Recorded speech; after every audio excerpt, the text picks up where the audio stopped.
الله الرحمن الرحيم.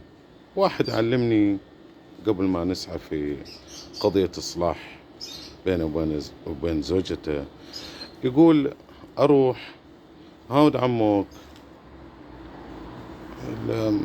كتمينها وممنوع الدخول، زوجتي هذه وش تنبا مو كفاية إلا دا وكذا.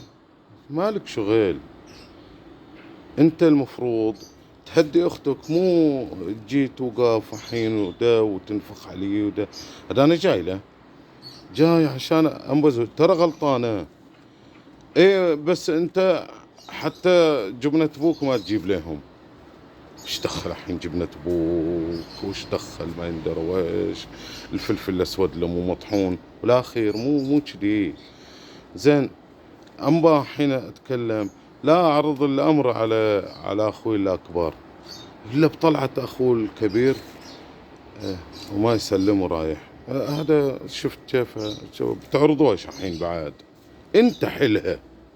أنت حلها هذه ما يحتاج إلى أذونات وإلى ترتيب مسار وترتيب جهة وترتيب والكوشنات، وأن تتخذ القضية مجرى الكذائي، وأن لابد أن لا تخطو هذه إلا وأنا لا أتعدى خرابيط تركها عنك. هذا إصلاح ذات بين.